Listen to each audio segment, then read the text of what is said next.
90 minutes débat, la radioscopie de ce qui a concentré l'actualité de la semaine au plan politique et de la gouvernance. Alphonse Mara, journaliste de la radio Espace FM, Oumar Bo de la radio parlementaire, Khalil Kamara, directeur de publication du site Calais News, mais également Saïdou Bari, journaliste reporter du site Mosaïque Guinée. Et moi-même, Amadou Ribari, nous vous servons depuis 10h30. On s'achemine tout droit vers la fin de cette émission, mais bien avant, on a évoqué donc cette deuxième sortie du président Alpha Condé, donc qui s'en est allé pour des soins médicaux. On a également évoqué cette sortie repose des membres du gouvernement Ousmane Gaba Diallo et colonel Amara Kamara. Voilà, on va donc aborder ce troisième sujet qui nous tient à cœur. Vous le savez, Khalil, rapidement alors, en quelques mots. Parce je n'avais pas terminé. Alors, pour ce chapitre, pour ce cas CEDEAO, la Guinée, allez-y très rapidement. Voilà, je pense que ce sont des relations qui lient les États. Ibrahim Assila, si tu peux nous afficher d'autres messages, c'est important qu'on relaye les messages des internautes. Donc, il faut que chacun des États ait du respect envers les autres États. La Guinée est dans cette situation. Moi, je pense que la junte, quelle que soit la durée proposée aujourd'hui par la junte, c'est vrai, même si la CEDEAO ne va pas l'approuver, ne va pas l'accepter, il n'appartient pas quand même à une personne isolée de se prononcer sur cette durée. Maintenant, si cela est fait, dans la relation quand même entre les États, la diplomatie, vous l'avez rappelé que c'est la diplomatie, alors que la diplomatie, c'est du berger à la bergère. C'est-à-dire que quand un État a fait une annonce, ou bien une personne comme qui a une grande influence dans la communauté comme Kassibrou fait une annonce qui vient biaiser, si vous voulez, la durée proposée par la junte, il était normal que le porte-parole du gouvernement sorte pour rétorquer ces arguments-là. Et c'est ce qui a été fait. Je disais que je ne soutiens pas les propos du colonel Amara Kamara parce que j'estime que souvent il fait des excès dans ses mots. Il doit peut-être soigner le langage. Est-ce que c'est pas dû à l'inexpérience? Absolument. Je vais dire cela. Bon, c'est son l'expérience. C'est l'armée. Il a passé par là. Il a des propos militaires. Je pense qu'on doit sortir de ces cadres-là. Mais je le dis, Kassibrou ne devrait pas se prononcer sur la question de la Guinée. Il devrait attendre l'institution, décider du sort de la Guinée, annoncer à la Guinée, voilà ce que vous devez faire et quelles sont, si probablement, les sanctions réservées pour la Guinée.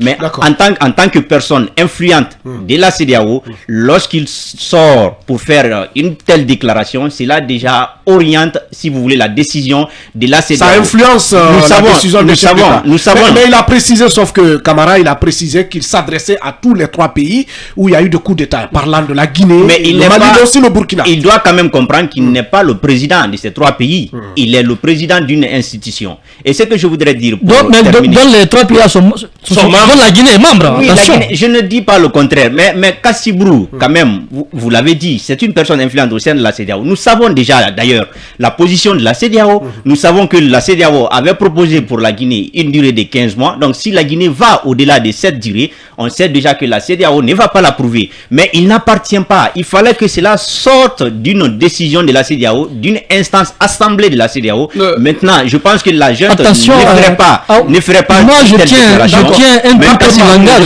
D'accord, Saïdou, très rapidement. De mon côté, je tiens un tout autre langage à cet effet. Moi, je pense que, puisqu'il s'agit d'un message adressé à trois États qui sont dans une situation difficile parce que ce sont des transitions militaires, c'est normal que le chef de l'organe exécutif de la CEDEAO puisse apporter sa contribution pour qu'il puisse tirer les bonnes leçons. C'est naturel, disons. Vous appelez ça sa contribution? Absolument. C'est pour alerter justement les autorités guinéennes. Alphonse Mara, malheureusement, puisqu'on est bousculé par l'heure, voilà, il y a beaucoup d'auditeurs et de téléspectateurs qui réagissent sur nos plateformes digitales. Voilà, malheureusement, pour l'heure, on ne peut pas relayer parce qu'on a Bolokada Touraman que je vois. On a relayé son message. Si Ibrahim Assila allait nous permettre, puisqu'il faut l'interactivité. Voilà, c'est ça aussi, 90 minutes débat. Alors, on aborde ce troisième sujet. Je commence par vous, Oumar Mbo. Alors, le conseil de ministres, pour une première, va se tenir à l'intérieur du pays. C'est à l'initiative du président de la transition, voilà, qui, selon l'inquisiteur, le site inquisiteur, aurait tapé sur la table. Il a exprimé sa colère face aux membres du gouvernement. Voilà, et aujourd'hui, ils sont tous à l'intérieur du pays. Qu'est-ce que cela vous inspire? Une bonne idée ou une mauvaise, selon vous? Oui, une bonne idée, en tout cas à mon avis, c'est une très bonne idée parce que la Guinée ne se limite pas à Conakry ou à Kaloum. Et il faudrait aller à l'intérieur du pays pour voir la réalité des populations, des citoyens à la base. Parce que le développement doit commencer à la base. Ils ont dit que c'est pour aller constater, vivre les réalités et venir prendre des décisions pour le développement au niveau de la Guinée. Je pense qu'en allant, il ne faudrait pas qu'ils vont là-bas pour aller vivre encore la même réalité ici. C'est aller dans le confort, vivre dans le confort avec les gouverneurs, avec les préfets, avec les sous-préfets. Pour aménager des endroits, il faudrait vivre la vie des populations à la base. On a vu ces images du ministre des Sports, BA, mais aussi du ministre de l'Enseignement technique, oui, Alpha Bakar, voilà, oui, qui prennent du café noir dans les bars, les cafés. Mais on a vu ça au temps d'Alpha aussi. Est-ce que c'est pas une campagne de charme, Mambo? Est-ce qu'on a besoin de tout ça? Non. On peut être dans les bureaux ici et développer le pays. C'est possible, mais si vous allez, c'est mieux encore. Parce que là, vous allez traverser la route et vous allez vivre la réalité et vous allez voir combien de fois les citoyens souffrent. Vous pensez qu'ils ne connaissent pas la réalité? Bon, certains ne connaissent pas. Certains ne connaissent pas la réalité. Je ne crois pas. Ils ne connaissent pas. Pourquoi? Parce qu'ils sont non seulement dans les véhicules climatisés, ils sont dans leurs bureaux climatisés, dans des villas climatisées. Ils ne connaissent pas la réalité. Parce que peut-être les diasporas, mais ceux qui sont en Guinée le savent. Mais certains sont là, ils ne vont pas à l'intérieur du pays. Ils ne vont pas. Ils ne vont que par des occasions, lors des fêtes. Mais si il faut aller pour en tout cas faire des conseils des ministres à l'intérieur du pays, mais vous allez prendre un temps d'abord, une semaine avant que le conseil ne tienne. Donc avant la tenue de ce conseil, vous allez vivre d'abord la réalité. Allez constater les réalités du terrain. Et vous allez voir combien de fois les populations souffrent. Justement. Donc je pense ces populations qui vivent essentiellement de la terre, de l'agriculture, de la pêche, de l'élevage. Vous voyez, il y a des zones par exemple qui sont inaccessibles parce qu'il n'y a pas de route. Voilà, autre sujet qui sera aussi, parce qu'à leur retour, la transition va durer encore. Ils vont proposer une autre date. Donc, vous pensez que c'est un autre jeu? C'est un autre jeu qui est là. Parce qu'ils voudront dire que vraiment les constats à l'intérieur du pays nous donnent. Il faut un temps. D'accord, merci Ibrahim. On va relayer ces deux messages. Juste Cissé Baba qui nous écrit: le triomphe de la démagogie et la politique politicienne persiste de freiner le développement économique de la Guinée. En réalité, il faut dissoudre tous les partis politiques basés sur l'ethnocentrisme et en un lieu et place instituer les trois courants idéologiques gauche, droite, centre en formation politique en Guinée. Et là, Badra dit quoi? Salut la radio film, c'est un optimisme du parti RPG dans la continuité arc-en-ciel. Vive la transition, vive le CNRD, prompt rétablissement au président professeur bâtisseur Alpha Condé, qui est le premier patriote guinéen. Longue vie à Fama, je te le promets, après la transition sous-marin jaune, va ramener la coupe, Inch'Allah. Voilà. Et là, Badra qui promet déjà le retour du RPG au pouvoir. Allez-y, Oumar Mbo, très rapidement. Hein. Vous savez que la période, la saison pluviale approche à grands pas. Déjà, la saison, elle est là. Donc, ils ont parlé de recensement de la population. Justement. Je pense que ça fait partie en tout cas des chantiers, voilà. Inscrit dans le chronogramme. Et aller en forêt. Combien de temps, combien de sous-préfectures ne sont pas praticables pendant cette saison? Donc il faut reporter aussi ce recensement-là. D'accord. Allons-y, vous allez voir. D'accord. Donc vous voulez dire que le CNRD est en train de dérouler un chronogramme, un agenda caché. Voilà. Est-ce que vous partagez cet avis, Dombo? Non, pas du tout. Mara. En fait, le chronogramme qui est proposé à la CEDEAO, c'est un chronogramme qui englobe tous ces paramètres dont parle Mbo. Cette sortie, ce conseil des ministres délocalisé est une initiative qu'il faut apprécier. D'accord. Il y a des enfants qui sont nés à Conakry qui ne connaissent pas Symphonia. Il y a des ministres, des cadres en République de Guinée qui ne sont jamais allés à Kindia ou à Farana. Ah bon? Il y a des cadres qui n'ont jamais été en région forestière. Wow. Et pour eux, la forêt, ça se limite qu'aux images qu'ils reçoivent ou qu'ils voient à la télé. Justement. Donc aujourd'hui, c'est l'opportunité pour plusieurs de ces cadres-là dans le gouvernement. Parce que les ministres ne vont pas seuls. Il y a d'autres cadres qui les accompagnent. Ils vont avec tout le cabinet. Ils vont avec... En tout cas, je connais des ministres qui sont allés. Les départements sont presque vides. Donc, ces cadres-là vont aller découvrir la réalité sur le terrain. Parce qu'il y a une chose qu'on ne dénonce pas dans l'administration. Souvent, on pense que nos ministres se sont défaits des réalités du pays. Non. il y a des cadres à la base qui envoient des rapports. D'accord. Mais ces rapports-là que reçoivent des ministres sont très différents de la réalité sur le terrain. C'est-à-dire on peint tout en blanc alors que tout est en noir. Il vous souviendra que SINIES, le service Agnès, non, SINIES, Ouais. le service qui est chargé de la construction des établissements publics en Guinée, D'accord. avait fait savoir au président Alpha Condé qu'il avait construit près de 8000 écoles à Ouais, justement, alors que la réalité est tout autre. Pourtant, le rapport justement. percevait ça. Donc aujourd'hui, On a menti au président Alpha Condé, on l'a trompé. délocaliser ce conseil des ministres permettra au premier ministre et aux autres ministres du gouvernement, en plus des cadres qui les accompagnent, de vivre la réalité de ces villes-là. D'accord. Il y a Pourvu qu'Alphonse Mara, que solution soit trouvée à tous ces problèmes-là, parce qu'on va consigner tous les problèmes dans un document. Après, si on ne remédie pas à ces problèmes, je pense que ça ne rime à rien. Déjà, le fait de découvrir est un grand pas. D'accord. Ces populations à la base, qui ne voient que ces ministres à la télé, qui ne voient que ces hommes-là à distance. Vous savez pourquoi Conakry est plein? Non. Parce que toutes les opportunités sont centrées à Conakry. Ça fait que quand vous vivez à l'intérieur du pays, il y a des cadres à l'intérieur qui n'ont jamais bénéficié de formation à l'étranger, justement. qui n'ont jamais participé à des séminaires. Ces cadres-là n'ont jamais eu de renforcement de capacité. Leurs compétences qu'ils ont acquis à l'université, ils sont sortis avec, ils ont commencé à travailler. C'est encore ces mêmes compétences qu'ils gardent aujourd'hui. Justement. Il n'y a pas d'amélioration parce qu'on ne leur offre pas d'opportunité. Donc, ce conseil de ministres délocalisé va changer, pourrait changer les choses. Pourrait, j'ai pas dit va changer les choses. Vous utilisez le pourrait changer conditionnel. les choses. D'accord. Et ça doit changer. Ah d'accord, il n'y a pas de problème, on va donner l'opportunité aux autres. Khalil, comment vous avez suivi vos prédécesseurs? Est-ce que vous appréciez cette initiative? C'est quand même, elle divise l'opinion. Beaucoup estiment que voilà, le moment n'est pas opportun. Il fallait s'atteler au vrai problème parce qu'on a un programme qu'on doit dérouler. Il ne revient pas à un gouvernement de transition d'aller peut-être, je ne sais pas, mener cette bataille. Voilà. Est-ce que vous partagez? Je pense que c'est une perte de temps. On est encore en train de tourner autour de l'essentiel. D'accord. Parce que l'essentiel, moi je pensais, à partir du moment où le CNRD avait proposé un chronogramme, avait présenté un chronogramme à la population, il serait mieux de s'atteler directement à ce chronogramme-là. Il y a 10 étapes qui sont définies dans ce chronogramme.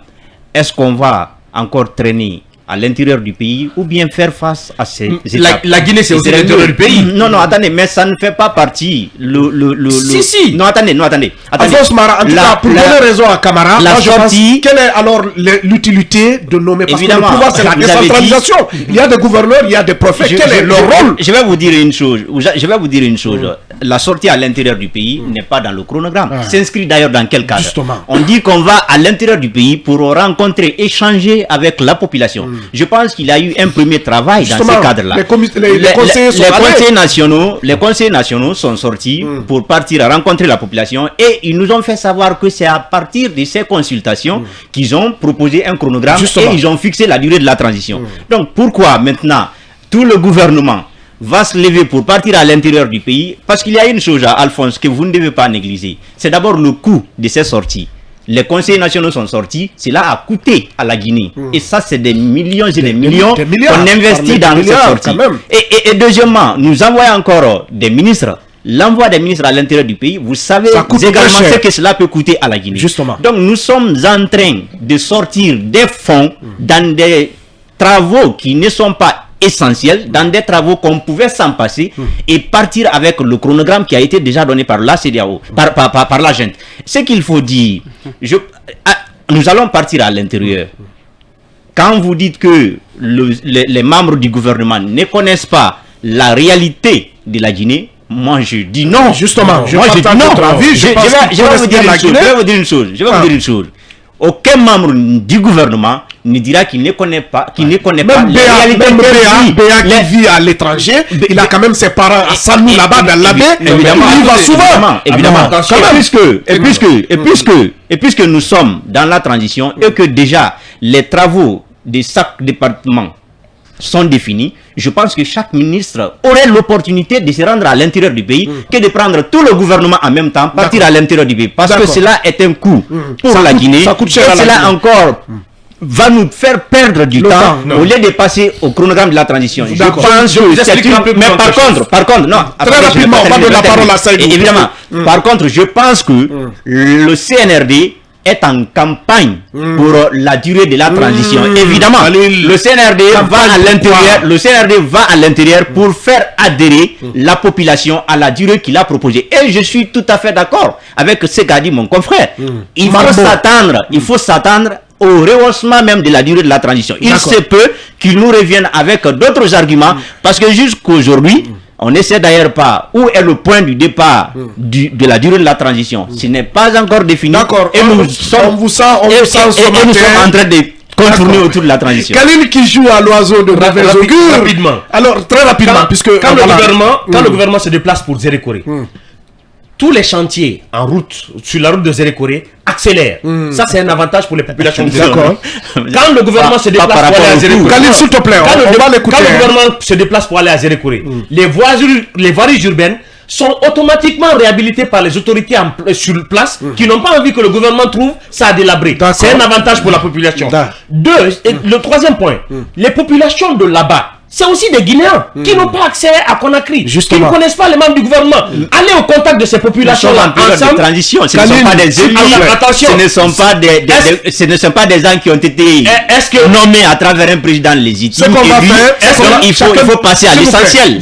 S'il vous plaît, Alphonse Khalil, voilà, vous avez eu votre temps de parole. On va donner la parole à Saïdou Bari, journaliste reporter du site Mosaïque. Alors, monsieur Bari, vous avez la parole. Et comment vous appréciez cette initiative du CNRD, notamment du président de la transition, qui amène tous ces lieutenants à l'intérieur du pays, je parle de ces ministres, pour aller au contact des populations à la base. Comment vous appréciez cette initiative? C'est une tournée qui suscite beaucoup plus d'interrogations que de réponses. Dans la mesure où l'urgence voudrait qu'aujourd'hui, qu'on s'attelle à répondre les étapes clés de la transition que le CNRD lui-même a décliné.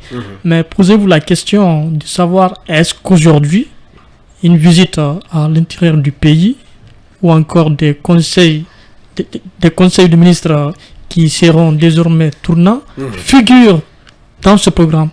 Je pense que non. Je pense que l'on est tenté par répondre à la négative, ça ne figure pas. Au même moment, le pays n'a pas une constitution. Voyez-vous, nous sommes dans le XXe siècle quand même. Justement. On a perdu beaucoup de temps pour ça. Les institutions de la République sont quasiment inexistantes du fait de la transition. Quand on fait de tout ça, le porte-parole du gouvernement nous avait fait croire que cette tournée nous permettra d'aller connaître les préoccupations à l'intérieur du pays. Mais bon sang. Pour les conseils nationaux, ça passe. Mais bon sang. Les conseils, c'est pas le gouvernement. Mais c'est ce qui a été dit. Permettez-moi d'aller au bout de mes idées. Vas-y. Permettez-moi. À quoi a servi aujourd'hui les visites qui avaient été organisées à l'intérieur du pays par le CNT? Le CNT, c'est pas le gouvernement. Ils jouent office de députés. Ce sont les conseillers. C'est pas le gouvernement. Mais le gouvernement, c'est l'exécutif. Attention, permettez-moi. À quoi Alphonse, on le laisse parler. Allez-y, M. Barry, allez-y. À la suite de cette tournée, il y a eu un rapport qui a été établi et remis au CNRD pour en faire usage. Il ne faut pas quand même qu'on se moque des Guinéens. Tu viens de rappeler qu'il y a eu beaucoup d'espèces sonnantes qui ont été distribuées à cet effet. Je pense que tout ce qui se passe aujourd'hui, il faut conclure que ça ne vise qu'à faire durer cette transition à travers des manœuvres dilatoires ou encore à chercher à contrecarrer le G58 et le RPG qui comptent faire des manifestations. Donc il faut aller implanter le CNRD à travers le pays au lieu de répondre à l'urgence. Parce qu'il y a des manifestations qui sont mises en avant. Comme nous, dans le studio, les internautes ont des avis. C'est pour implanter le CNRD. Et désormais, on va voir la suite. C'est cela aussi la démocratie. C'est le rapport de force en s'il vous plaît, Barry, comme nous, dans ce studio, il y a les internautes également qui ont des avis divergents. Il y a par exemple Oumar Barry qui dit trop d'incohérences. La Guinée n'est pas Conakry seulement, donc qui donne raison à Alphonse Mara. Heureusement, le CNRD continue de faire son travail, vouloir écouter tous ces bavardages. Nous n'irons nulle part. Vive le CNRD, dit Oumar Barry. Alors, il y a Nassirou Diallo qui prend le contre-pied, qui dit quoi? L'État dépense combien pour faire un conseil de ministres à l'intérieur du pays? Et voilà, Alphonse Mara. J'ai envie de rapidement préciser quelque chose. La Guinée c'est de Conakry à Yomo.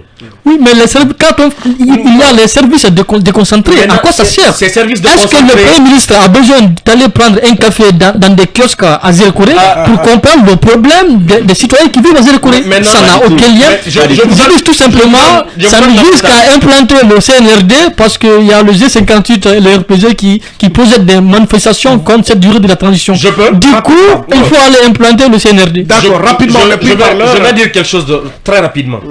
Le fait que vous pensez que le gouvernement va pour s'implanter à l'intérieur du pays, c'est ce qui a poussé les autres gouvernements passés à ne jamais tenir compte des rapports avec les citoyens. Combien de premiers ministres sont passés en Guinée qui ont eu des rapports avec leur voisinage? D'accord. Il n'y en a pas. Alphonse Mara, on va relayer ce message de Sékou Koudouno qui nous écoute en ce moment. Sékou Koudouno, vous le connaissez, c'est le responsable de stratégie et planification du FNDC. Il dit quoi? Un conseil des ministres délocalisé à l'intérieur du pays sous forme de campagne de mobilisation avec les mêmes stratégies du régime dessus pour justifier une durée de transition irréaliste et non consensuelle. Pauvre de nous, quand les armes veulent remplacer les urnes, les démocrates seront debout, prévient Sékou Koudouno. Et je reviens sur... Voilà, et comment vous réagissez à cette réaction de Sékou Koudouno qui prévient le CNRD? C'est le FNDC qui parle.